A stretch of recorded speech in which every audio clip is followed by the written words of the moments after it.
اور ایسا گروہوں میں بٹے، کل حزب بما لدیہم فرحون، ہر جماعت پکڑ کر بیٹھ گئی اپنی چیز پہ وہ خوش ہے، ہر جماعت بولتی میں ہی حق پہ ہوں۔ ہاں، نہ جانے کتنی ٹولیوں میں، گروہوں میں، دھڑوں میں لوگ بڑھ گئے، اور ہر کوئی ایک دوسرے کو کافر کہتا۔ پیر صاحب کو نذرانے دیتے رہو، سال میں ایک بار فاتحہ کرا لو، عید میلاد کی محفل سجا لو، مولوی صاحب کو بلا کے تقریریں کروا لو، نماز روزہ کی بڑی کوئی خاص ضرورت نہیں ہے، ہو جائے گا کام۔ الزانی لا ينکح الا زانیۃ او مشرکہ، زانی بدکار مرد زانیہ یا مشرکہ ہی سے نکاح کرتا ہے۔ والزانیۃ لا ينکحها الا زان او مشرک، زانیہ عورت سے صرف وہی نکاح کرتا ہے جو زانی ہوتا ہے، مشرک ہوتا ہے۔ وحرم ذلک علی المؤمنین، اور یہ چیز مومنوں پہ حرام قرار دے دی گئی ہے۔ آپ دیکھ لیجئے، یہ مشاہدے اور تجربے کی بات ہے، جتنے ناچنے گانے والے نچنیاں بجنیاں جتنے ہیں، کس سے شادی کرنا پسند کریں گے؟ وہ اپنے ہی جیسی ناچنے گانے والی بدکار فاحشہ سے ہی شادی کریں گے۔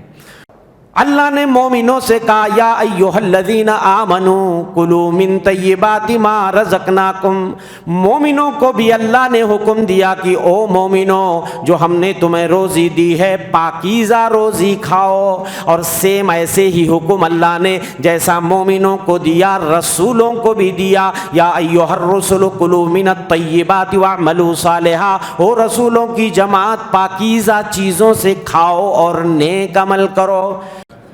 الحمد للہ رب العالمین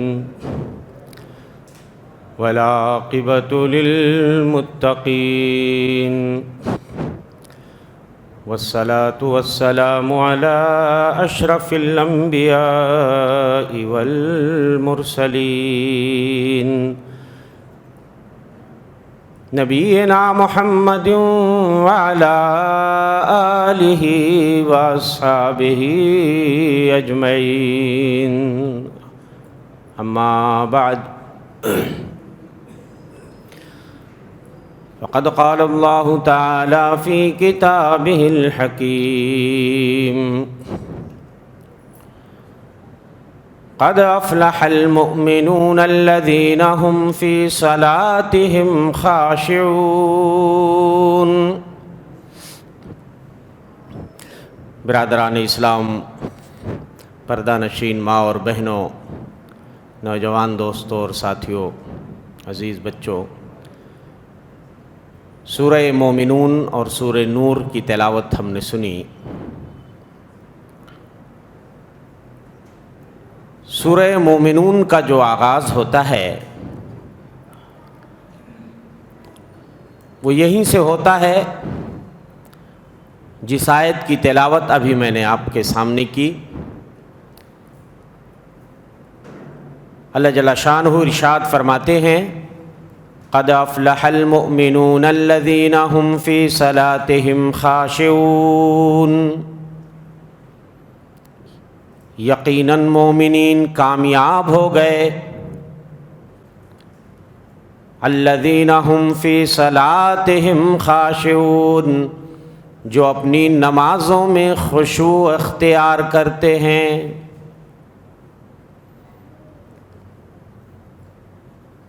اللہ فرماتے ہیں قد افلح المؤمنون، قد یہ عربی زبان میں تحقیق کے لیے آتا ہے۔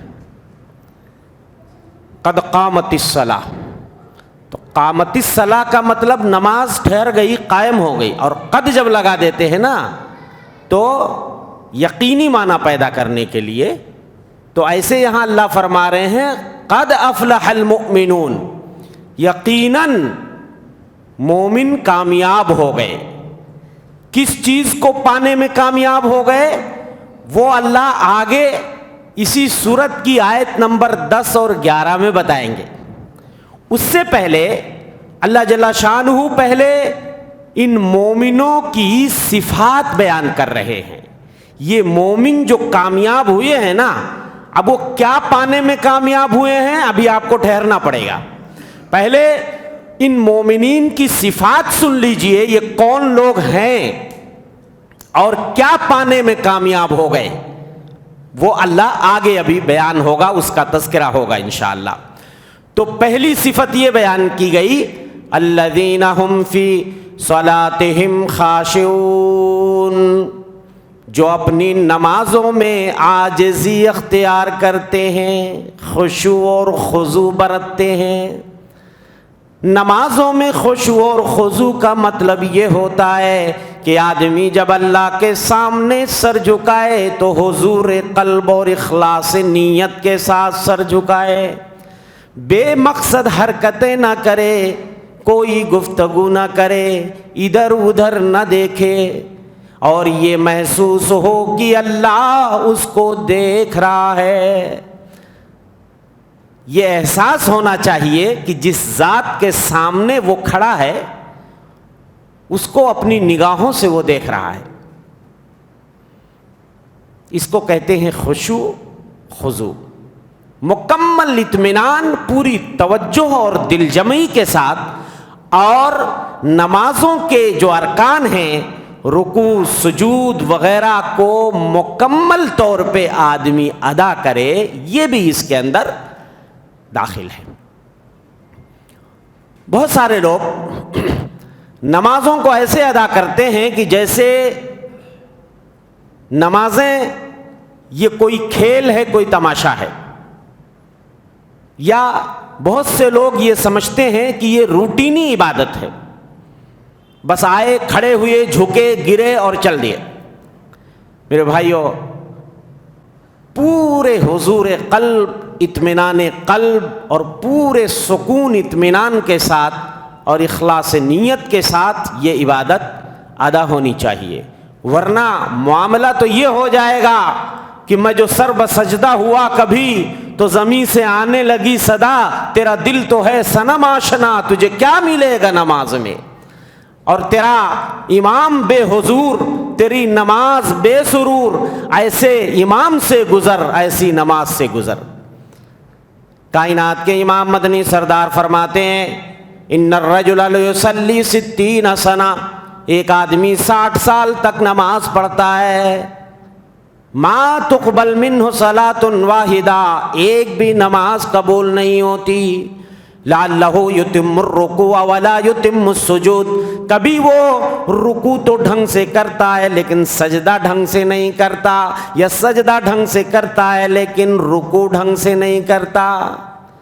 تمام واجبات اور ارکان جتنے ہیں اطمینان کے ساتھ ہمیں ادا کرنے ہیں۔ اب بہت سارے لوگوں کو دیکھیں گے جیسے کوے کی طرح ٹھونگے مارتے ہیں۔ ایک بار اللہ کے رسول صلی اللہ علیہ وسلم اپنے صحابہ کے ساتھ تشریف لاتے ہیں، مسجد میں نماز ادا کر کے ایک جگہ بیٹھ جاتے ہیں۔ ایک آدمی بعد میں آتا ہے اور جلدی جلدی اپنی نماز پڑھنے لگتا ہے، اور وہ جب سجدے کرتا ہے تو ایسے جیسے کوا ٹھونگے مارتا ہے۔ آپ نے اپنے صحابہ سے کہا، لو مات ھذا علی ھذا لمات علی غیر ملت محمد، اگر یہ آدمی اسی حالت میں مر گیا، ایسی ہی نماز پڑھتے ہوئے مر گیا، تو یہ ملت محمد پہ نہیں مرے گا۔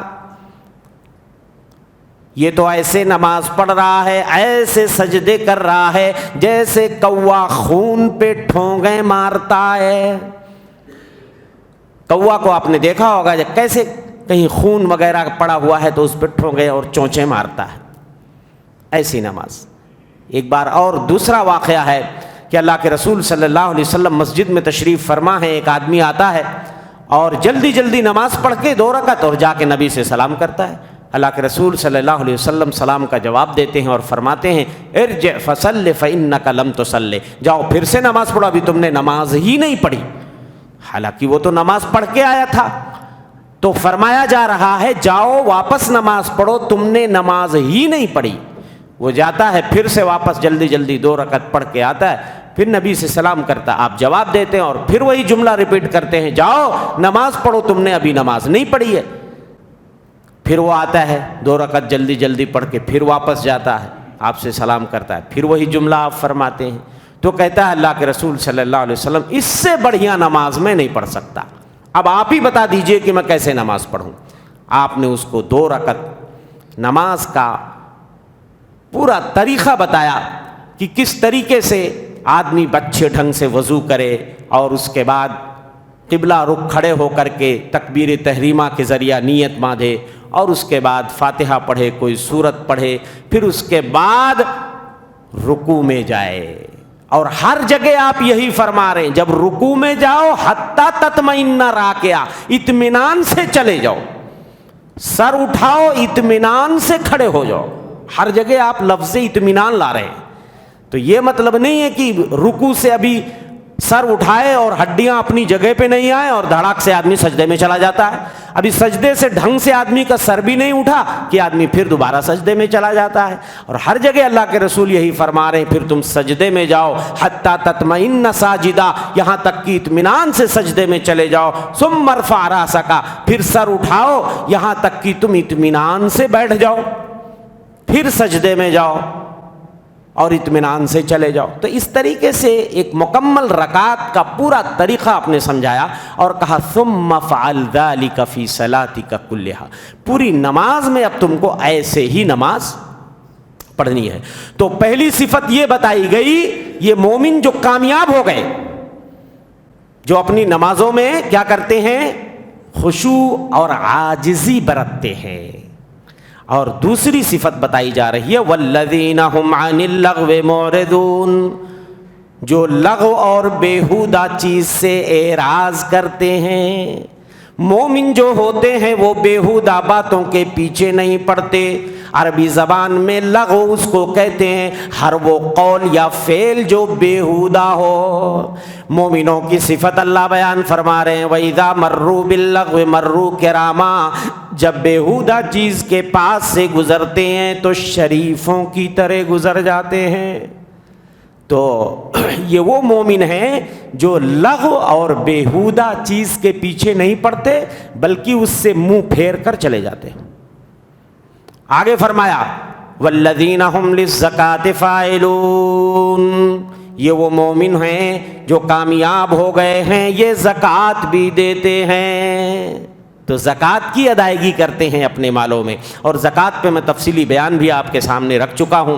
اس کے بعد اللہ فرماتے ہیں والذین هم لفروجہم حافظون، یہ وہ لوگ ہیں جو اپنی شرمگاہوں کی حفاظت کرتے ہیں، الا علی ازواجہم او ما ملکت ایمانہم فانہم غیر ملومین، الا یہ کہ اپنی بیویوں کے پاس جائیں یا اپنی لونڈیوں کے پاس جائیں، دو ہی جگہ اپنی خواہشات کی تکمیل کرتے ہیں، یا تو اپنی بیویوں سے یا اپنی لونڈیوں سے، فَإِنَّهُمْ غَيْرُ مَلُومِينَ، اگر یہ ایسا کرتے ہیں تو ان پہ کوئی ملامت نہیں۔ پتہ یہ چلا ہماری شریعت رہبانیت کا درس نہیں دیتی کہ آدمی جوگی بن کر کے، راہب بن کر کے کسی جنگل میں کٹی بنا لے، شادی نہ کرے، بیاہ نہ کرے اور جا کر کے وہاں جنگل میں بیٹھ کر کے اور اللہ اللہ کرے۔ یہ ہماری شریعت پسند نہیں کرتی ہے۔ 3 لوگ جو نبی کے بیویوں کے گھروں میں آئے تھے، انہوں نے کیا کہا تھا؟ ایک نے کہا تھا میں شادی نہیں کروں گا، ایک نے کہا میں ہمیشہ روزہ رکھوں گا، ایک نے کہا کہ میں اب پوری رات جاگ کر نماز پڑھوں گا، سوؤں گا ہی نہیں۔ تو اللہ کے رسول نے کیا فرمایا تھا؟ او لوگو سنو، اما انی لاخشاکم للہ، میں تم سے اللہ سے سب سے زیادہ ڈرنے والا ہوں، سب سے زیادہ متقی اور پرہیزگار ہوں، ولیکنی اصلی و ارقد، میں نماز بھی پڑھتا ہوں، سوتا بھی ہوں، واصوم و افطر، روزہ بھی رکھتا ہوں، افطار بھی کرتا ہوں، واتزوج النساء، عورتوں سے شادی بھی کرتا ہوں، عورتوں سے شادی بھی کرتا ہوں، اور جو میری سنت سے اعراض کرے گا وہ مجھ میں سے نہیں، یعنی میری شریعت یا میرے طریقے پر نہیں، میرے بتائے ہوئے طریقے سے گویا۔ تو اسلام رہبانیت کا درس نہیں دیتا جوگیوں کی طرح آدمی جنگل میں چلا جائے، نہیں، آدمی شادی بیاہ کرے اور اپنی خواہشات کی جائز طریقے سے آدمی تکمیل کرے۔ اس کے بعد اللہ فرماتے ہیں فَمَنِ ابْتَغَىٰ وَرَاءَ ذَلِكَ فَأُولَٰئِكَ هُمُ الْعَادُونَ، اب اس کے سوا کوئی تلاش کرے گا، نہ تو بیوی ہے نہ تو لونڈی ہے، کسی اور ناجائز طریقے سے آدمی اپنی خواہشات کی اگر تکمیل کرے گا، کسی کو گرل فرینڈ بنائے گا، کسی کے ساتھ ڈیٹ پہ جائے گا، ہاں کسی کے ساتھ لیو اینڈ ریلیشن شپ بنائے گا، یہ کیا ہے؟ یہ سب زنا کی شکلیں ہیں، اسلام اس کی اجازت نہیں دیتا۔ اللہ فرماتے ہیں فَأُولَٰئِكَ هُمُ الْعَادُونَ، یہی لوگ ہیں جو حد سے زیادہ تجاوز کرنے والے ہیں، جو باؤنڈری کو کراس کر جاتے ہیں۔ تو باؤنڈری ہمیں کراس نہیں کرنا ہے۔ اس کے بعد اللہ فرماتے ہیں وَالَّذِينَ هُمْ لِأَمَانَاتِهِمْ وَعَهْدِهِمْ رَاعُونَ، یہ وہ لوگ ہوتے ہیں، ابھی انہی مومنوں کی صفت چل رہی ہے جو مومن کامیاب ہو گئے، ٹھیک ہے؟ اتنا سارا کام جو کریں گے تو اللہ ابھی ان کی کامیابی کا بدلہ کیا دے گا، وہ ذرا دیکھیے گا آپ، کہ جو اپنی امانتوں اور اپنے عہد و پیمان کی رعایت کرتے ہیں، امانت میں خیانت نہیں کرتے ہیں اور ایگریمنٹ کو توڑتے نہیں ہیں، عہد و پیمان کو توڑتے نہیں ہیں۔ اللہ فرماتے ہیں والذین هم علی صلواتہم یحافظون، جو اپنی نمازوں کی حفاظت کرتے ہیں، اولئک هم الوارثون، یہ وہی لوگ ہیں جو وارث بنائے جائیں گے۔ کس چیز کے وارث بنائے جائیں گے؟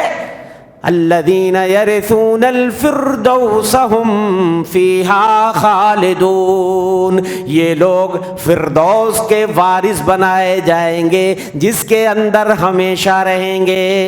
فردوس کا مطلب ہوتا ہے میرے بھائیو وسیع باغ، جس میں مختلف قسم کے پھل بھی ہوں، خوشبودار پھول بھی ہوں۔ یہاں مراد جنت الفردوس ہے جو جنت کا سب سے اعلیٰ درجہ ہے۔ یہ مومن جو اتنی صفات کے حامل ہوں گے وہ آخرت میں جنت الفردوس کے وارث ہوں گے۔ اللہ کے رسول فرماتے ہیں اذا سألتم اللہ فاسألوہ الفردوس، جب اللہ سے مانگو تو صرف جنت نہ مانگو، جنت الفردوس مانگو، فإنہ اعلی الجنہ واوسط الجنہ، یہ جنت کا سب سے اعلیٰ اور افضل درجہ ہے۔ وفوقہ عرش الرحمن، اسی کے اوپر رحمان کا عرش ہے۔ ومنہ تتفجر انہار الجنہ، یہیں سے جنت کی نہریں نکلتی ہیں۔ تو اتنی خصلتیں جن کے اندر پائی جائیں گی جن مومنوں کے اندر، وہ مومنین جنت الفردوس کے وارث بنائے جائیں گے۔ فرمایا اللہ کے رسول صلی اللہ علیہ وسلم نے ہر بندے کے لیے اللہ نے دو ٹھکانہ تیار کر رکھا، دو گھر اللہ نے بنایا ہے ہر آدمی کے لیے، ایک گھر جنت میں اور ایک گھر جہنم میں۔ جب بندہ جہنم کا مستحق ہو جاتا ہے تو جنت والا اس کا گھر، اس کے وارث دوسرے ہو جاتے ہیں، اس کے وارث دوسرے ہو جاتے ہیں، وہ اس کا گھر اس کے ہاتھ سے چلا جاتا ہے۔ تو اس کے وارث وہی مومنین ہوتے ہیں جو اتنی صفات کے حامل ہوتے ہیں۔ اس کے بعد اللہ تعالیٰ اسی سورۃ المومنین میں آگے فرماتے ہیں یا ایھا الرسل کلوا من الطیبات واعملوا صالحا انی بما تعملون علیم، اے رسولو پاکیزہ چیز سے کھاؤ اور نیک عمل کرو، بے شک جو تم کرتے ہو میں اس کا خوب جانکار ہوں۔ اللہ جل شانہ اس آیت کریمہ کے اندر رسولوں کو خطاب کر کے کہہ رہے ہیں کہ او رسولوں کی جماعت، پاکیزہ روزی کھانا، حرام روزی نہ کھانا، خبیث اور غلیظ چیز کے قریب نہ جانا، صرف پاکیزہ روزی کھانا۔ ایک بہت ہی پیاری حدیث اس سلسلے میں جو پوری مکمل وضاحت اس آیت کریمہ کی کرتی ہے، اور تفسیر وہ ہے کہ ایک آیت دوسری آیت کی تفسیر کرے یا کوئی نبی کی حدیث کسی آیت کی تفسیر کرے، اس سے بڑھیا تفسیر نہیں ہو سکتی۔ فرمایا اللہ کے رسول صلی اللہ علیہ وسلم نے ان اللہ طیب لا یقبل الا الطیب، اللہ پاکیزہ ہے، پاکیزہ چیز کو قبول کرتا ہے۔ اور اللہ نے مومنوں کو وہی حکم دیا جو رسولوں کو حکم دیا، اللہ نے مومنوں سے کہا یا ایھا الذین آمنوا کلوا من طیبات ما رزقناکم، مومنوں کو بھی اللہ نے حکم دیا کہ او مومنوں جو ہم نے تمہیں روزی دی ہے پاکیزہ روزی کھاؤ، اور سیم ایسے ہی حکم اللہ نے جیسا مومنوں کو دیا رسولوں کو بھی دیا، یا ایھا الرسل کلوا من الطیبات واعملوا صالحا، او رسولوں کی جماعت پاکیزہ چیزوں سے کھاؤ اور نیک عمل کرو۔ پھر اللہ کے رسول صلی اللہ علیہ وسلم نے ایک آدمی کا تذکرہ کیا، فذکر الرجل یطیل السفر اشعث اغبر، ایک آدمی کا تذکرہ کیا جو لمبا سفر کرتا ہے، پراگندہ بال، خستہ حال، بال بکھرے ہوئے، کپڑے گندے، اور آدمی سفر میں ہے، پراگندہ حالت میں ہے، اللہ سے دعا کرتا ہے یا ربی یا ربی، ومطعمہ حرام وملبسہ حرام وغذی بالحرام فانا یستجاب لہ، اس کا کھانا حرام، اس کا پینا حرام، اس کی دعا کیسے قبول ہوگی؟ پتہ یہ چلا کہ جو لوگ پاکیزہ روزی نہیں کھاتے، رزق حلال نہیں کھاتے، ان کی دعائیں قبول نہیں ہوتی ہیں۔ تو اگر ہم چاہتے ہیں کہ ہماری دعائیں قبول ہوں تو ہم کیا کریں؟ رزق حلال تلاش کریں میرے بھائیوں، حلال کھائیں اور حلال اپنے بچوں کو بھی کھلائیں، اس لیے کہ وہ جسم جو حرام کمائی سے پلتا بڑھتا ہے، اس گوشت کو، اس جسم کو میرے بھائیوں آخرت میں جہنم کی آگ جلا دے گی۔ اسی لیے میں نے کہا تھا کہ چاہتے ہو بگڑی ہر بنے اور سکون قلب بھی ملے، اپنے رب کا ذکر صبح و شام آپ بار بار کیجئے، اور رزق بس حلال کھائیے، ایسا کاروبار کیجئے۔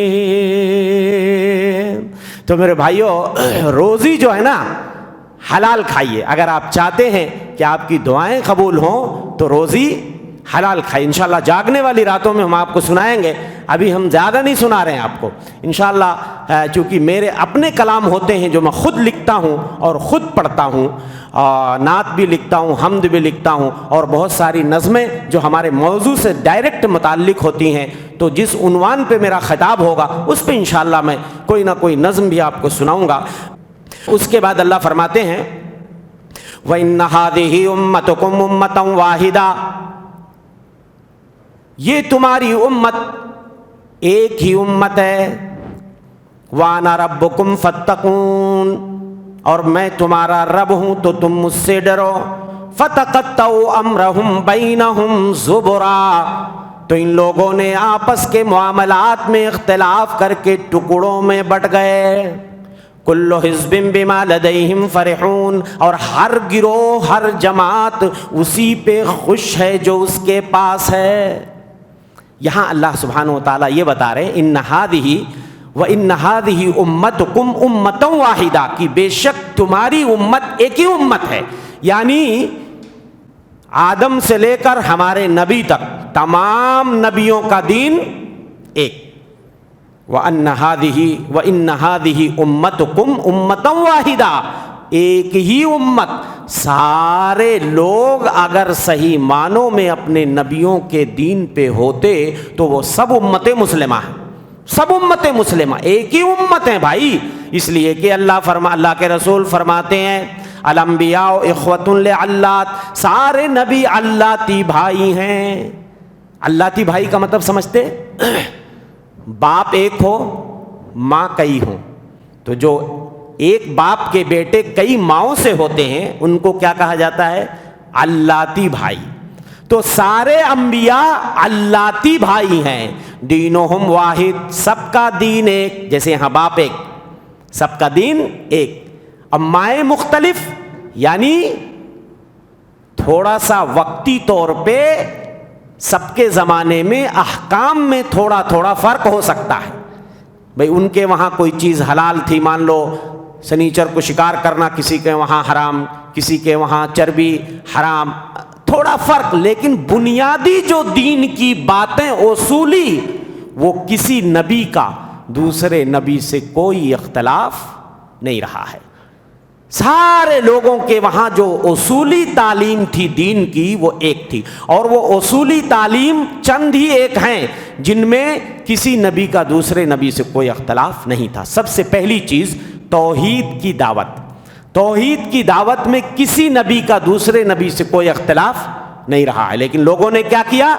توحید کی دھجیاں بکھیرتے ہوئے لوگوں نے ڈھیر سارے معبودان باطلہ بنا لیے اور ڈھیر سارے جھوٹے خداؤں کو بنا لیا، کہ کوئی پتھر پوجنے لگا، کوئی دیوی دیوتا کسی نے بنا لیے، کوئی چاند سورج ستاروں کو پوجنے لگا، کوئی ملائکہ اور جنات پوجنے لگا، کوئی استانوں اور استھانوں اور مزاروں کو پوجنے لگا۔ تو لوگوں نے اسی کو قرآن نے کہا ہے فَتَقَطَّعُوا أَمْرَهُمْ بَيْنَهُمْ زُبُرًا، لوگوں نے آپس کے معاملے کو میں اختلاف کر کے ٹکڑوں میں بٹ گئے، ٹکڑوں میں بٹ گئے، ورنہ اللہ نے تمام نبیوں کو جو دین دے کے بھیجا تھا اس دین میں کوئی اختلاف، بنیادی تعلیم میں کوئی اختلاف ہی نہیں تھا۔ تو توحید تمام نبیوں کی دعوت رہی ہے۔ قیامت اور آخرت پہ ایمان لانا، سارے نبیوں کے وہاں کہ مرنے کے بعد دوبارہ زندہ ہونا ہے، یہ دنیا ایک دن ختم ہو جائے گی، اللہ کے سامنے حاضر ہونا ہے۔ کچھ لوگوں نے انکار کر دیا، نہیں جی ہم نہیں مانتے، مرنے کے بعد ہم نہیں اٹھائے جائیں گے، ہم مر جائیں گے، سڑ جائیں گے، گل جائیں گے تو کیسے اٹھائے جائیں گے؟ یہاں بھی اختلاف ہوا، جیسے توحید میں اختلاف لوگوں نے کر کے اور ایک اللہ کی عبادت سے لوگوں نے منہ پھیر لیا، ایسے ہی کچھ لوگوں نے قیامت اور آخرت کا انکار کر دیا۔ دو چیزیں ہو گئیں۔ تیسری چیز جس میں کوئی اختلاف نہیں تھا ایک نبی کا دوسرے نبی سے، کہ حلال کھانا ہے، روزی حلال کھانی ہے۔ سارے رسولوں نے یہی حکم دیا، لیکن لوگوں نے کیا کیا؟ اس حکم کو بھی ٹھکرا دیا اور لوگوں نے حرام چیزوں کو حلال کرنا شروع کر دیا۔ جن چیزوں کو اللہ نے حرام کیا تھا اس کو حلال کرنا شروع کر دیا۔ لوگوں نے سود کو حرام کر لیا، حلال کر لیا اپنے لیے، اور دوسروں کے مال پہ ناجائز ڈاکے ڈالنے لگے، رشوتیں لینے لگے، بہت سارے راستے لوگوں نے بنا لیے۔ یہاں بھی لوگ جدا ہو گئے، اختلاف کر کے لوگ جدا ہو گئے۔ چوتھی چیز جس میں کسی نبی کا دوسرے نبی سے کوئی اختلاف نہیں تھا کہ عمل صالح، اخلاص کے ساتھ عمل صالح کرو گے تو آخرت میں نجات ملے گی۔ یہ چار چیزوں میں کسی کا کوئی اختلاف نہیں تھا، لیکن لوگوں نے کیا کیا؟ اب کچھ لوگوں نے کہا کہ ہم تو انبیاء کی اولاد ہیں، ہم تو سادات ہیں، ہمیں قیامت میں جی ہم عمل کریں نہ کریں، ہم تو ایسے ہی بخشوائے ہیں، ہمارا کچھ نہیں ہوگا، ہم کو عذاب نہیں ہوگا۔ کچھ لوگوں نے کہا کہ بھئی ہم تو فلاں سے بیعت ہو کے آئے ہیں، فلاں کے ہاتھ پہ ہم بیعت ہیں، اس لیے ہمارا کچھ نہیں بگڑے گا، وہ تو ہم کو بخشوا دیں گے، ہمارے پیر صاحب بخشوا دیں گے، ہاں فلاں صاحب ہمارا بیڑا پار لگوا دیں گے آخرت میں، فلاں ہمارے حق میں سفارش کر دیں گے تو ہمارا بیڑا پار ہو جائے گا۔ ابھی ہمارے پڑوسی ملک میں تو لوگوں نے بہشتی دروازہ بنا رکھا ہے۔ کون سا دروازہ؟ بہشتی یعنی جنتی دروازہ۔ جس دن عرس لگتا ہے نا سال میں ایک بار، وہ دروازہ کھولا جاتا ہے، اور جو بھی اس دروازے سے گزر گیا اسے جنت کا ٹکٹ دے دیا جاتا ہے۔ اللہ، جنت کا ٹکٹ مل جاتا ہے۔ اس دروازے سے گزرنے کے لیے بھگدڑ مچ جاتی ہے، ہر سال کچھ نہ کچھ لوگ مر بھی جاتے ہیں، اتنا رش ہوتا ہے، اتنی بھیڑ ہوتی ہے۔ تو لوگوں نے اس کی بھی دھجیاں اڑا دی، اور بہت سارے لوگوں نے یہ سوچا کہ عمل کی کوئی خاص اہمیت نہیں ہے، وہ تو ہم کو دوسرے لوگ بھی بخشوا دیں گے، دوسرے بھی ہمارے سفارشی ہیں، ہم فلاں سے بیعت ہیں، ہم فلاں خاندان اور قبیلے سے ہیں، ہم تو نبیوں کی اولاد ہیں، ہم تو سادات ہیں، ہم فلانے گھرانے سے ہیں۔ لیکن میرے بھائیوں، بغیر ایمان اور عمل صالح کے آخرت میں اللہ کی جنت نہیں ملے گی۔ تو اسی کو قرآن نے کہا ہے کہ تمہاری امت ایک ہی ہے، لیکن تم لوگوں نے آپس میں اختلاف کر کے تم گروہوں میں بٹ گئے، اور ایسا گروہوں میں بٹے کل حزب بما لدیہم فرحون، ہر جماعت پکڑ کر بیٹھ گئی اپنی چیز پہ وہ خوش ہے۔ ہر جماعت بولتی میں ہی حق پہ ہوں۔ ہاں، نہ جانے کتنی ٹولیوں میں، گروہوں میں، دھڑوں میں لوگ بڑھ گئے، اور ہر کوئی ایک دوسرے کو کافر کہتا، نہیں جی ہم ہی صرف جنت میں جائیں گے، بس بقیہ کوئی نہیں جائے گا، ہاں، ایک دوسرے پہ کفر کے فتوے لگانا اور خود کو جنتی قرار دینا، یہی ہے۔ پیر صاحب کو نذرانے دیتے رہو، سال میں ایک بار فاتحہ کرا لو، اپنا جو ہے عید میلاد کی محفل سجا لو، مولوی صاحب کو بلا کے تقریریں کروا لو، نماز روزہ کی بڑی کوئی خاص ضرورت نہیں ہے، ہو جائے گا کام۔ ہاں، ہر آدمی پکڑ کے بیٹھا ہوا ہے۔ قرآن کہتا ہے کل حزب بما لدیہم فرحون، ہر جماعت جو اس کے پاس ہے اسی پہ خوش ہے، اسی پہ خوش ہے کہ ہمارا تو بیڑا پار ہو جائے گا، دوسرے لوگ سب مشرک ہیں، کافر ہیں، یہ سب جہنم میں جائیں گے۔ تو میرے بھائیوں، صحیح راستہ کیا ہے؟ نبیوں کا جو راستہ ہے بتایا ہوا، بغیر ایمان اور عمل صالح کے کسی کی گاڑی پار نہیں ہوگی، اور بغیر اللہ کی توحید اختیار کیے ہوئے کسی کا کوئی بھی عمل اللہ کی بارگاہ میں قبول نہیں ہوگا۔ اس کے بعد سورہ نور آپ پڑھتے ہیں، یہ وہ صورت ہے جس میں ہمارے بہت سارے معاشرتی مسائل جو ہمارے معاشرے کے ہیں، نکاح، زنا، کسی نے کسی پہ الزام لگا دیا، ہاں، کسی نے کسی کے دامن پہ دھبا لگا دیا، گھروں میں جانے کے طریقے کیا ہونے چاہیے، گھروں میں جانے کے لیے اجازت کیسے لینی ہے، کس طرح ہمیں اپنی نگاہیں پست رکھنی ہیں، یہ سارے احکام جو ہمارے معاشرے سے ہیں یہ اس صورت کے اندر بیان کیے گئے ہیں۔ اس کے اندر اللہ فرماتے ہیں الزانیۃ والزانی فاجلدوا کل واحد منہما 100 جلدہ، زنا کرنے والی عورت اور زنا کرنے والے مرد دونوں میں سے ہر ایک کو 100 کوڑے لگاؤ۔ وَلَا تَأْخُذْكُمْ بِهِمَا رَأْفَةٌ فِي دِينِ اللَّهِ، اور اللہ کے دین میں ان کے معاملے میں تمہیں نرمی نہ پکڑے۔ اللہ کے حدود کو نافذ کرنے میں کوئی بھی رعایت نہیں ہونی چاہیے، کوئی بھی نرمی نہیں ہونی چاہیے۔ ان کنتم تؤمنون باللہ والیوم الآخر، اگر تم اللہ اور آخرت کے دن پہ ایمان رکھتے ہو، وَلْيَشْهَدْ عَذَابَهُمَا طَائِفَةٌ مِّنَ الْمُؤْمِنِينَ، اور ان دونوں کے عذاب کے وقت، یعنی جس وقت تم انہیں سزا دے رہے ہو، حد لگا رہے ہو، مومنوں کی ایک جماعت وہاں موجود ہو۔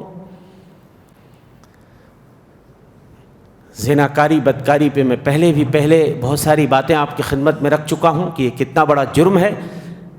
اس جرم کی شناعت، اس کی قباحت سمجھنے کے لیے یہی کافی ہے کہ اگر شادی شدہ مرد اور عورت ہیں اور وہ اگر زنا کرتے ہیں اور اگر ثابت ہو جائے جرم، تو اس کی سزا اسلام میں رجم ہے، پتھروں سے مار مار کر اس کو کیا کر دیا جائے گا؟ سنسار کر دیا جائے۔ اب سوچئے، ہماری شریعت کسی معمولی جرم پہ تو جان نہیں لے گی، اس کا مطلب یہ ہے کہ یہ گناہ بہت بڑا ہے اللہ کی نگاہ میں۔ اور اگر غیر شادی شدہ مرد اور عورت ہیں تو ان کو 100 کوڑے لگائے جائیں گے اور 1 سال کے لیے جلا وطن کر دیا جائے گا، شہر سے باہر کر دیا جائے گا، شہر بدر کر دیا جائے گا۔ شروع میں زنا کے بارے میں معاملہ کلیئر نہیں تھا۔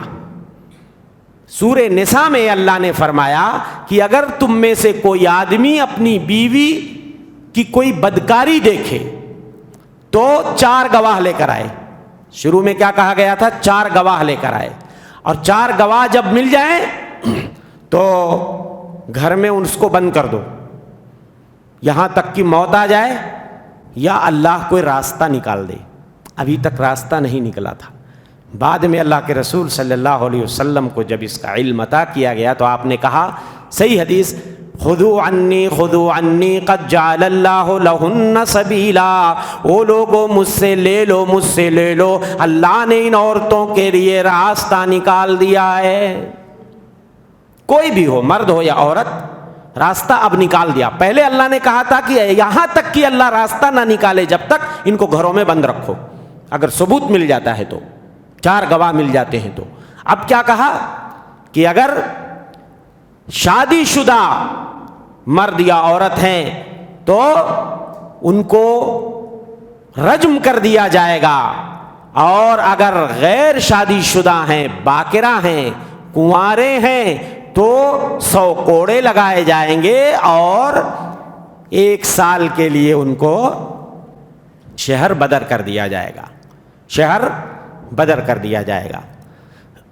اور یہی حکم میرے بھائیوں پچھلی شریعتوں میں تھا، لیکن انہوں نے اللہ کے حکم کو بدل دیا تھا۔ اسی لیے قرآن نے کہا کہ وَلَا تَأْخُذْكُمْ بِهِمَا رَأْفَةٌ فِي دِينِ اللَّهِ، ان کے بارے میں جب تم حد لگا رہے ہو تو کوئی نرمی اور رعایت نہیں ہونی چاہیے، اللہ کے حدود کو نافذ کرنے میں کوئی رعایت نہیں ہونی چاہیے۔ یہودیوں نے بڑی رعایت دے دی، ان کے وہاں کیا ہوتا تھا، جب کوئی بڑا آدمی زناکاری کرتا تھا تو چھوڑ دیتے تھے، اور جب کوئی معمولی آدمی کرتا تھا تو اس پہ حد لگاتے تھے۔ ہوا ایسا کہ ایک بار کسی بڑے شریف گھرانے کے آدمی سے یہ جرم ہو گیا تو اس کو ان لوگوں نے چھوڑ دیا، اور ایک کسی نچلے طبقے کے آدمی سے یہ جرم ہوا تو اس پہ انہوں نے کہا کہ حد لگے گا، یعنی اس کو رجم کیا جائے گا۔ تو اس کے گھر والوں نے کہا ایسا کیسے ہوگا، بھئی سیم حکم چلے گا نا، ایسا کیسے ہوگا، وہ بڑا آدمی تھا، بڑے گھر کا تھا تو تم اس کو چھوڑ دیے، اور یہ بیچارہ ذرا نچلے قبیلے کا تھا تو تم اس پہ حد لگاؤ گے۔ تو ایسا کرو، آؤ اتفاق کر لیتے ہیں کہ کیا کرنا ہے، سب کے ساتھ ایک جیسا سلوک ہونا چاہیے۔ تو ان لوگوں نے یہ فیصلہ کیا یہودیوں نے کہ چلو ایسا کرتے ہیں، منہ میں کالک پوت دیں گے اور گدھے وغیرہ پہ بٹھا کے ان کو شہر میں گھما دیں گے، بس رجم نہیں کریں گے، پتھروں سے مار مار کے سنسار نہیں کریں گے، بس اتنا ہی کریں گے۔ جبکہ ان کی کتاب میں یہ موجود تھا کہ اگر کوئی زناکار مرد یا عورت شادی شدہ ہیں تو تورات میں بھی یہ بات لکھی ہوئی تھی کہ ان کو پتھروں سے مار مار کر رجم کیا جائے گا۔ انہوں نے بدل دیا، انہوں نے کیا کر دیا، اس کو بدل دیا۔ اچھا، اب اتفاق سے ایک حادثہ ہوا کہ ایک مرد اور ایک عورت سے زناکاری کا صدور ہو گیا، یہودی تھے، ایک یہودی مرد اور عورت نے زناکاری کی۔ تو یہودیوں نے کہا چلو نبی کی خدمت میں چلتے ہیں، اگر وہ ویسا ہی فیصلہ سنائے جیسا ہم لوگوں نے اتفاق کیا ہے کہ اس کے منہ میں سیاہی لگا دیں گے اور گدھے پہ بٹھا کے گھما دیں گے، تب تو ہم مان لیں گے اور کہیں گے اللہ کے وہاں کی دیکھو ایک نبی نے ایسا ہی فیصلہ دیا تھا تو اس میں ہمارا جرم نہیں ہے، اور اگر سنسار کرنے کی بات کریں گے تو ہم نہیں مانیں گے۔ یہودی اس مرد اور عورت کو لے کے نبی کی خدمت میں آتے ہیں، پوچھتے ہیں کہ ان لوگوں سے زنا کا صدور ہوا ہے، بتائیے کیا کریں۔ اللہ کے رسول صلی اللہ علیہ وسلم نے الٹا انہی سے سوال کر لیا، ماذا تجدون فی کتابکم، پہلے تم صحیح بتاؤ تمہاری کتاب میں کیا لکھا ہے۔ انہوں نے کہا ہماری کتاب میں تو یہ ہے کہ اس کو تھوڑا ذلیل کریں گے، منہ پہ کالک پوت کر گدھے وغیرہ پہ بٹھا کے گھمائیں گے۔ آپ نے کہا تم جھوٹ کہتے ہو، لاؤ اپنی کتاب تورات اور میرے سامنے پڑھ کے سناؤ۔ جب وہ پڑھنے لگے اور جہاں پہ رجم کرنے والی آیت لکھی تھی اس پہ انہوں نے ہاتھ رکھ کے چھپا لیا۔ اللہ کے رسول صلی اللہ علیہ وسلم سے حضرت عبداللہ ابن سلام جو مسلمان ہو گئے تھے، یہودیوں کے بڑے عالموں میں سے تھے، انہوں نے کہا اللہ کے رسول اس کو بولیے اپنا ہاتھ اٹھائے۔ وہ تورات کے ماہر تھے، پہلے یہودی تھے، مسلمان ہو گئے تھے حضرت عبداللہ ابن سلام۔ اللہ کے رسول نے کہا ہاتھ اٹھاؤ، دیکھا وہاں رجم کی آیت موجود تھی، مگر ان ظالموں نے اللہ کے حکم کو بدل دیا تھا۔ اللہ کے رسول نے کہا لے جاؤ ان دونوں کو اور مار مار کے پتھروں سے رجم کر دو۔ جب تم میری عدالت میں فیصلہ لائے ہو تو میرے حساب سے، اور جو میری کتاب میں بھی ہے تمہاری کتاب میں بھی ہے، اس میں تبدیلی نہیں ہو سکتی ہے۔ حدود کے معاملے میں اللہ کے رسول کسی کی سفارش نہیں سنتے تھے۔ ایک عورت سے چوری ہوئی تھی، ہاں، تو شریف خاندان کی عورت تھی، لوگوں نے کہا چلو سفارش کرتے ہیں، اللہ کے رسول چھوڑ دیں گے۔ ہاں، کہا کون ہمت کرے گا سفارش کرنے کی؟ کہا اسامہ ابن زید بڑے چہیتے ہیں نبی کے، ان کو بولتے ہیں وہ سفارش کریں گے۔ حضرت اسامہ گئے، اللہ کے رسول شریف خاندان کی ہے، ناک کٹ جائے گی اگر اس کے ہاتھ کٹیں گے تو ذرا آپ کچھ ڈسکاؤنٹ کر دیجئے، رعایت کر دیجئے۔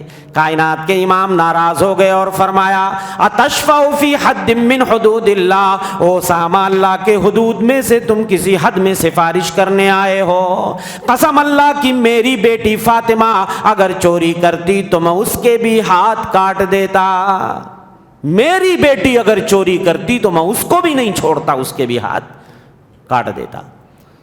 مدینے میں زنا کے 2 ایسے واقعات ہوئے جس نے مدنی معاشرے کو جھجوڑ کے رکھ دیا تھا، پورا مدینہ ہل گیا، سن ہو گیا۔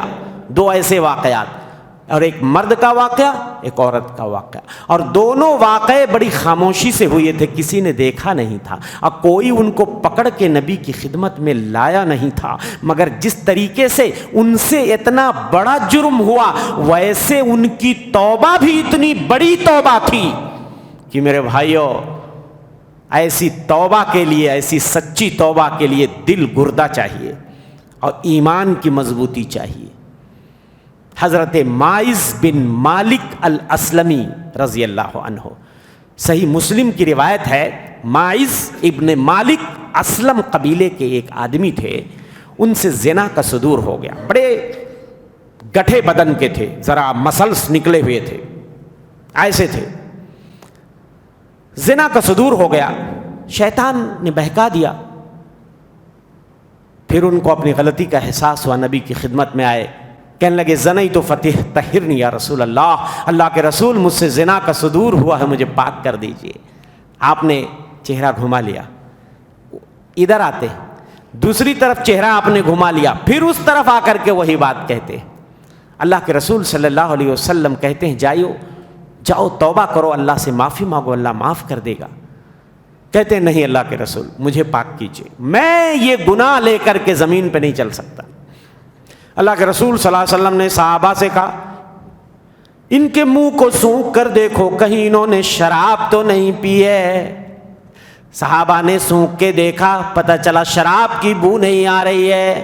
کہا ان کی عقل میں کوئی فطور تو نہیں ہے، ان کی عقل ٹھکانے ہے؟ کہا ان کی عقل بھی ٹھکانے ہے۔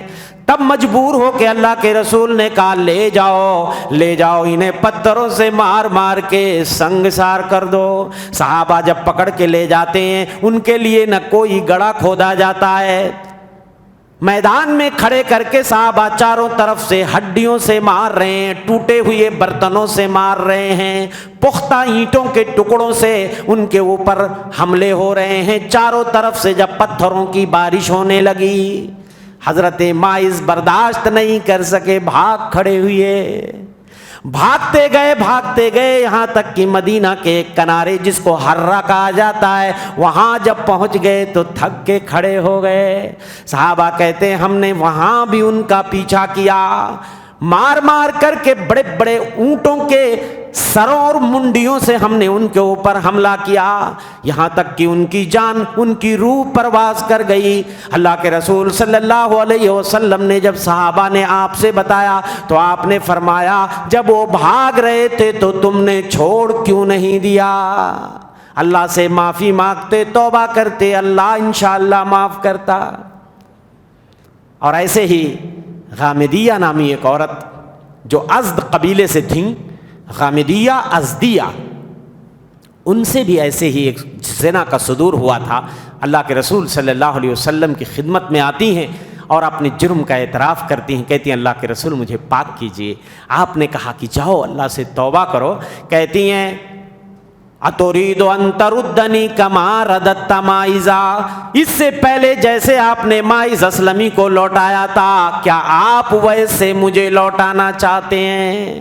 اللہ کے رسول میرا معاملہ کچھ اور ہے، میرے پیٹ میں ناجائز بچہ پل رہا ہے، میں حمل سے ہو گئی ہوں، مجھے پاک کیجئے۔ آپ نے فرمایا جب تک بچے کی ولادت نہیں ہو جاتی ہے تب تک ہم حد نہیں لگا سکتے۔ ایک انصاری صحابی نے ان کی کفالت کی ذمہ داری لی اور جب بچہ پیدا ہوا بچے کو کپڑے میں لپیٹا اور نبی کی خدمت میں آ گئی، کہا اللہ کے رسول بچہ پیدا ہو گیا، اب مجھے پاک کیجئے، بچہ لے لیجئے۔ آپ نے فرمایا نہیں، ایسے اس بچے کو نہیں چھوڑا جا سکتا جب تک یہ روٹی نہ کھانے لگے۔ کہتی ہیں ان کو توبہ کی اتنی جلدی پڑی ہوئی تھی۔ میرے بھائیو ایمان کی مضبوطی دیکھیے، جس عمر کے بچے روٹی نہیں کھاتے ہیں اتنی جلدی انہوں نے اپنے بچے کو روٹی کھانا سکھا دیا۔ نبی کی خدمت میں لاتی ہیں، کہتی ہیں اللہ کے رسول بچہ روٹی کھانے لگا، اب میرے اوپر حد نافذ کیجئے۔ اللہ کے رسول نے بچہ ایک صحابی کے حوالے کیا اور کہا لے جاؤ ان کے لیے کھڈا کھودو۔ مائز کے لیے کھڈا نہیں کھودا گیا تھا، وہ مرد تھے، یہ عورت ہے۔ کہیں ایسا نہ ہو کہ جب پتھروں کی بارش ہو تو ان کے سطر کھل جائیں، کپڑے کھل جائیں، بے لباس ہو جائیں، اس لیے زمین میں کھڈا کھود کے ان کو ڈالا جاتا ہے اور چاروں طرف سے پتھروں کی بارش ہوتی ہے۔ حضرت خالد بن ولید آتے ہیں، ایک بڑا پتھر ان کے سر پہ دے مارتے ہیں، خون کا فوارہ نکلتا ہے، حضرت خالد کے کپڑوں پہ پڑ جاتا ہے۔ حضرت خالد برا بھلا کہنے لگتے ہیں، کہتے ہیں پلید عورت، غلیظ عورت، مرتے مرتے میرے کپڑے بھی خراب کر گئی۔ وہ یہ سوچ رہے تھے اتنا بڑا جرم کر کے آئی ہے تو اس کا خون بھی تو گندا ہی ہوگا۔ اللہ کے رسول صلی اللہ علیہ وسلم نے جب سنا تو کہا خالد تم نے بہت بڑی بات کہہ دی، لقد تابت توبتن لو قسمت بین 70 من اہل المدینہ لوسعتہم۔ تمہیں کیا پتا اس عورت نے اتنی سچی توبہ کی ہے، اگر مدینے کے 70 لوگوں میں اس کی توبہ کو تقسیم کر دیا جائے سب کی بخشش ہو جائے گی۔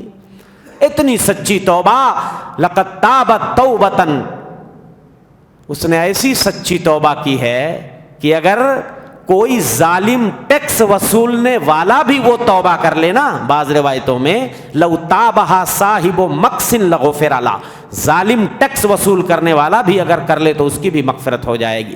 اور اللہ کے رسول نے ایک اور روایت میں فرمایا حل وجدت توبۃ افضل من ان جادت بنفسها، اس سے بڑھیا توبہ کہیں پا سکتے ہو کہ اس نے اپنی جان کی قربانی دے دی۔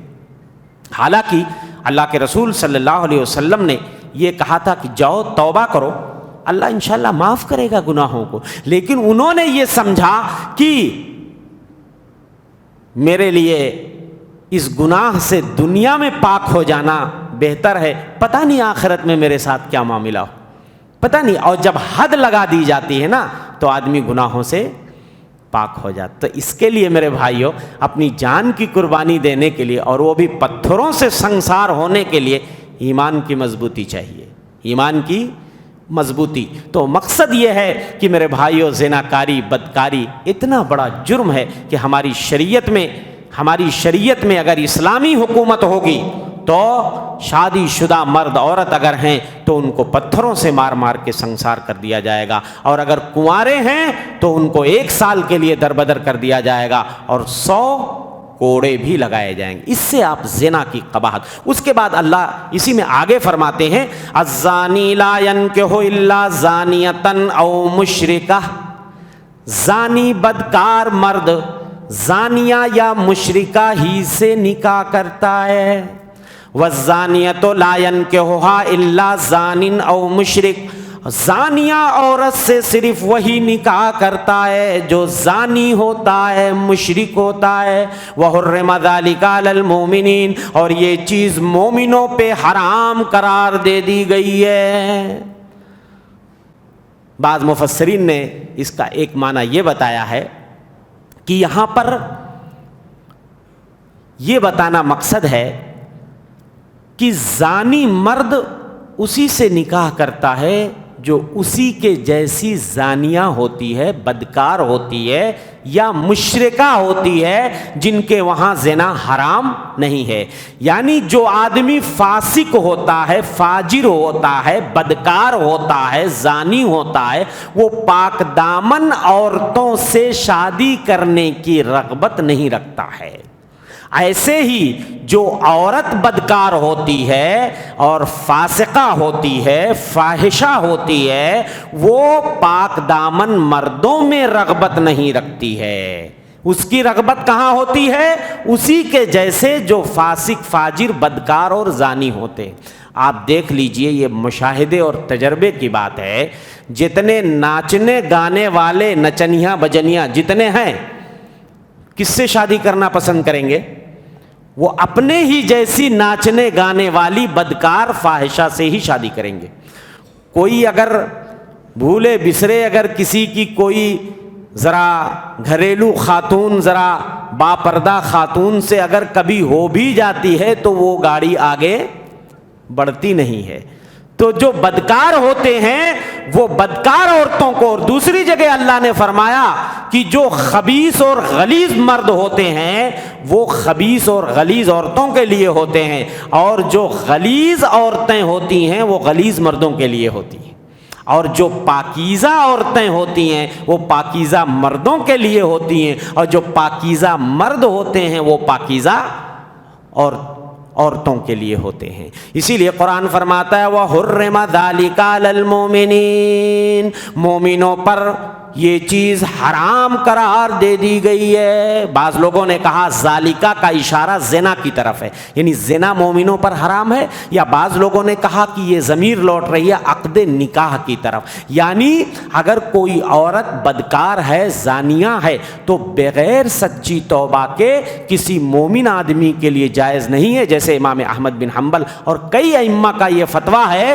کہ جانتے ہوئے کوئی عورت بدکار ہے، زانیہ ہے، فاحشہ ہے، اگر وہ سچی توبہ نہیں کرتی ہے تو ایک مومن، سچے پکے مومن کے لیے جائز نہیں ہے کہ وہ ایسی عورت سے شادی کرے۔ مومنوں کے لیے یہ چیز کیا ہے؟ حرام ہے۔ تو اس آیت کے اندر جو ہے اس کے بعد جو سورہ نور ہی میں اختصار سے آپ کو بتاتا ہوں کہ اسی صورت میں اللہ نے حضرت عائشہ پہ جو الزام لگایا گیا تھا جس کو افک کہا جاتا، واقع افک، افک کا مطلب ہوتا بہتان، الزام، پتہ ہے نا آپ کو؟ اما عائشہ پہ ایک غزوہ جس کا نام غزوہ بنی المصطلق ہے، جس کو مرعسی بھی کہا جاتا ہے، غزوے میں اللہ کے رسول صلی اللہ علیہ وسلم ایک جگہ لشکر نے پڑاؤ ڈالا ہوا ہے، اور اس کے بعد اچانک اعلان ہوتا ہے کہ بھائی اب یہاں سے چلنا ہے۔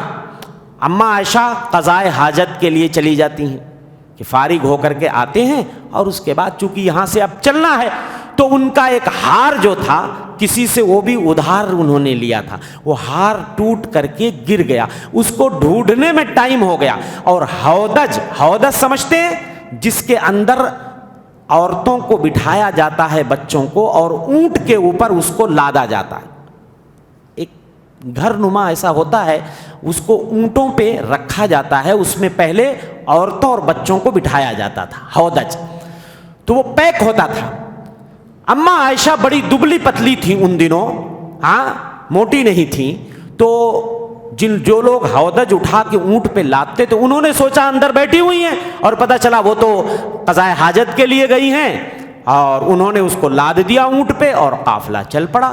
حضرت صفوان ابن معطل السلمی ثم الزکوانی، یہ وہ صحابی ہیں جو لشکر کے پیچھے رہتے تھے، کوئی گرا پڑا سامان اگر ہوتا تھا تو اس کو اٹھاتے ہوئے آتے تھے۔ جب وہ وہاں پہنچے تو حضرت عائشہ کو وہ پردے کی آیت نازل ہونے سے پہلے دیکھ چکے تھے، اب پردے کا حکم نازل ہو چکا تھا، اس وقت پہلے نہیں جب ہوا تھا تب اما عائشہ کو انہوں نے دیکھا تھا، تو پہچان گئے، فوراً اماں نے اپنا سر ڈھک لیا، کہا سبحان اللہ، نبی کی بیوی یہاں۔ اس کے بعد حضرت عائشہ نے اپنے آپ کو ڈھک لیا، اور انہوں نے اپنا اونٹ بٹھایا اور حضرت عائشہ کو اس پہ سوار کر دیا، لیکن خود نہیں بیٹھے، اونٹ کی نکیل پکڑا اور آگے آگے چلنے لگے، اور اما عائشہ وہاں اس پہ اونٹ پہ بیٹھی ہوئی ہیں۔ جب آگے جا کر کے لشکر سے ملتے ہیں تو منافقوں نے جب دیکھا تو ہنگامہ کھڑا کر دیا، جی ہاں نبی کی بیوی اکیلے آدمی کے ساتھ تنہا آ رہی ہیں۔ ہاں اب ان کو موقع مل گیا، انہوں نے اس کو پھیلانا شروع کر دیا، خانوں میں رنگ بھرنا شروع کر دیا، پروپ گنڈا شروع ہو گیا، پورے مدینے میں ان منافقوں نے آگ لگا دی، نعوذ باللہ، کہ نبی کی بیوی کے ساتھ، نبی کی بیوی ایسی ہیں ویسی ہیں، اور اس کے بعد اتنا اس کی اشاعت کیے، اتنا اس خبر کو پھیلائے کہ اللہ کے رسول صلی اللہ علیہ وسلم سن سن کے آپ پریشان ہو جاتے تھے۔ ایک مہینہ تک آپ اذیت جھیلتے رہے، ایک مہینہ کی مدت۔ اما عائشہ کو جب پتہ چلا، رو رو کے ان کا برا حال ہو گیا، لگتا تھا کلیجہ پھٹ جائے گا۔ بیمار ہو گئیں، بخار سے تپنے لگیں، اپنی ماں کے گھر چلی گئیں۔ اللہ کے رسول پریشان ہے، وہی بھی نہیں آ رہی ہے، ہائے ہائے وہی بھی نہیں آ رہی ہے۔ اور اس کے بعد 1 مہینے کے بعد اللہ نے حضرت عائشہ کی برات میں سورہ نور کی 10 آیتیں اتار دی۔ اللہ اکبر۔ قرآن کہتا ہے ان الذین جاؤوا بالافک عصبۃ منکم، بے شک وہ لوگ جو یہ بہتان لے کر آئے ہیں تمہیں میں سے ایک جماعت ہے۔ لا تحسبوہ شرا لکم، تم اس کو اپنے لیے برا نہ سمجھو، بل ہوا خیر لکم، یہ تمہارے لیے اچھا ہے۔ اس کے اندر تسلی اللہ دے رہا ہے ہمارے نبی کو، عائشہ کو، ان کے گھر والوں کو۔ تم اس کو اپنے لیے برا نہ سمجھو، یہ جو الزام لگا تمہیں اتنی تکلیف اٹھانی پڑی، اس میں تمہارے لیے بھلائی ہے۔ اللہ نے تمہاری شان اور عظمت کو اور بڑھا دیا، حضرت عائشہ کی شان کو اللہ نے اور بڑھا دیا، ان کے گھر والوں کا سر اٹھا دیا، اور اللہ تسلی دے رہے ہیں کہ اس کو تم اپنے لیے برا مت سمجھو، یہ تمہارے لیے اچھا ہے۔ لِكُلِّ امْرِئٍ مِّنْهُمْ مَا اكْتَسَبَ مِنَ الْإِثْمِ، ان میں سے ہر آدمی کے لیے وہی گناہ ہے جو اس نے کمایا۔ وَالَّذِي تَوَلَّىٰ كِبْرَهُ مِنْهُمْ لَهُ عَذَابٌ عَظِيمٌ، اور ان میں سے جو بڑا سرغنہ تھا اس کے لیے دردناک عذاب ہے۔ تو سب سے بڑا سرغنہ جو تھا، جو اس جرم کو، اس چیز کو جو پھیلا رہا تھا، وہ کون تھا؟ عبداللہ بن ابی بن سلول، رئیس المنافقین جس کو کہا جا رہا ہے۔ تو اللہ نے کہا اس بڑے والے سردار اور سرغنہ کے لیے بہت بڑا عذاب ہے قیامت کے دن۔ اور اللہ کا شکر یہ ہوا کہ مومنین کو اللہ نے بچا لیا۔